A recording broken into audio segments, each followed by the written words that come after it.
Assalamualaikum warahmatullahi wabarakatuh. So guys, today we wanna presented our presentation dengan judul proses paragraf yang akan dipresentasikan oleh Rina Zunani, Denuna Hanifah, dan Husni Fahriah. So, silahkan disimak dengan baik. Proses paragraf. A paragraph that explain how to make or do something in details or show how to make something in step by step. Jadi, proses paragraf adalah sebuah paragraf yang menjelaskan bagaimana cara atau melakukan sesuatu secara detail atau menunjukkan bagaimana langkah-langkah membuat sesuatu. Arti simpelnya, proses paragraf adalah paragraf yang menjelaskan how to make something or how to do something gitu. Selanjutnya, the purpose of process paragraph. Tujuan dari proses paragraf itu apa sih? Yang pertama ada to explain how to do something clearly, yaitu untuk menjelaskan bagaimana melakukan sesuatu secara jelas. Yang kedua, to break the process down into a series of steps, yaitu untuk memecah dalam artian membagi proses menjadi serangkaian langkah-langkah seperti step by step, first, second, third, and lain-lain. Lalu yang ketiga, to explain each steps, yang artinya untuk menjelaskan langkah-langkah lain.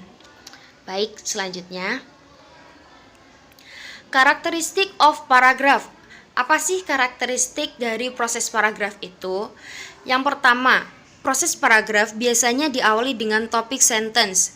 Topic sentence ini biasanya menggunakan kata seperti steps, procedure, direction, suggestion, and instruction. As example, making a pizza is easy if you follow this instruction. Nah, di sini ini kunci dari topic sentence. Lalu yang kedua, biasanya ada supporting sentence. Supporting sentence itu biasanya menjelaskan step-stepnya, detail dari step-step lain. Biasanya menggunakan kata the first, second, next step, the second, after that, and etc. Seperti contoh, the first step is to gather the ingredients you will need. Nah, biasanya dijelaskan seperti itu. Lalu, kalimat yang ketiga atau biasanya yang terakhir itu ada concluding sentence, terletak di akhir kalimat. Or it can give the result. Seperti apa? Biasanya menggunakan kata at the end, finally, seperti itu. Seperti contoh, finally, make sure the frisbee stays level seperti contoh, finally, make sure the frisbee stays level while you throw. Seperti itu ya. Lalu selanjutnya akan dijelaskan oleh teman saya, Mbak Ria. Silakan disimak dengan baik. Terima kasih.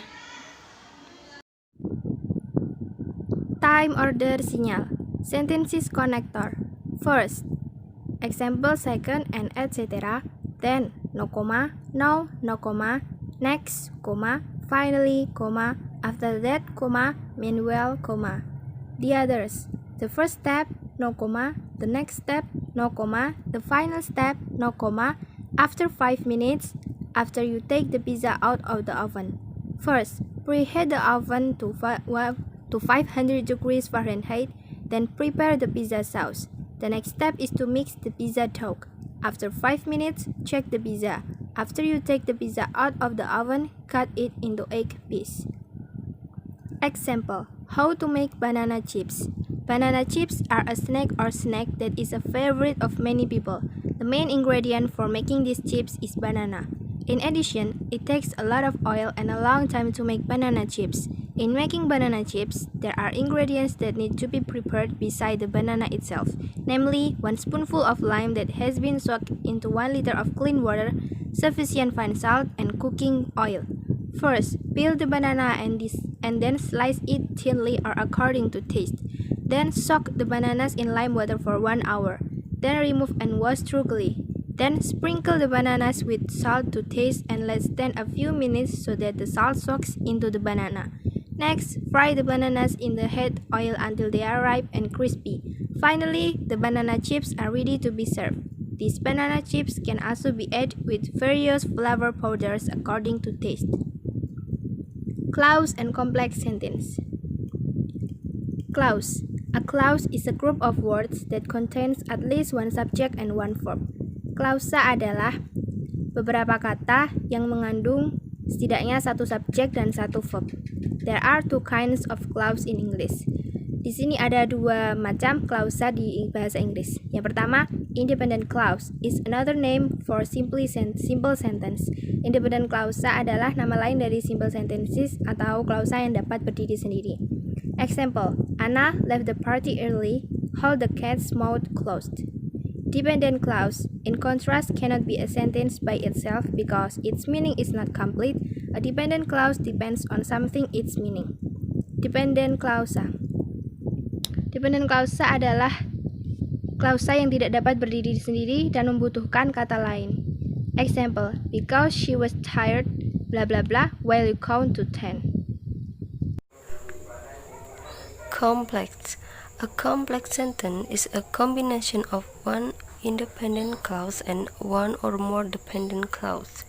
Jadi, kalimat kompleks adalah kombinasi dari satu klausa independen dan satu atau lebih klausa dependent. Now, for example, Anna left the party early because she was tired.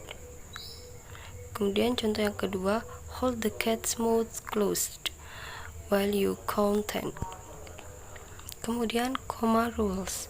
In a complex sentence, when the dependent clause comes first, separate the clauses with a comma. When the independent clause comes first, don't separate them. Jadi, dalam kalimat kompleks itu dependent klausanya dulu, maka diikuti dengan independent clause, kemudian dipisahkan dengan menggunakan koma.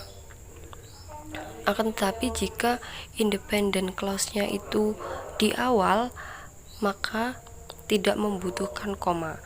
Contohnya ini, because she was tired, Anna left the party early. Nah, setelah because she was tired ini kan dependent clause. Nah, itu dipisahkan dengan menggunakan koma. Sedangkan yang kedua ini Anna left the party early because she was tired. Nah, yang kedua ini kan contohnya independent clause-nya di depan. Jadi dipisahkan tapi tidak membutuhkan koma. Oke, kemudian subordinators. Subordinators atau subordination atau subordinasi itu adalah konjungsi yang digunakan untuk menghubungkan klausa dependent dengan klausa independent. Nah, di sini ada time subordinator, reason subordinator, dan place subordinator. Nah, kalau time subordinator itu bisa menggunakan after, as soon as, before, since, until, when, whenever, while. Contohnya, he goes to school after he finishes work. Jadi di sini afternya yang menjadi subordinators. Kemudian kalau reason subordinators itu bisa menggunakan because, since, as. Contohnya, Jack excel at sports because she trains hard. Nah, di sini because-nya yang menjadi subordinators, kata hubungnya yang menjadi kata hubung. Kemudian yang ketiga, place subordinators, itu bisa menggunakan where, wherever. Contohnya, I can never remember where I put my house keys. Nah, di sini where-nya yang menjadi subordinators. Okay guys, thanks for your attention. Wassalamualaikum warahmatullahi wabarakatuh.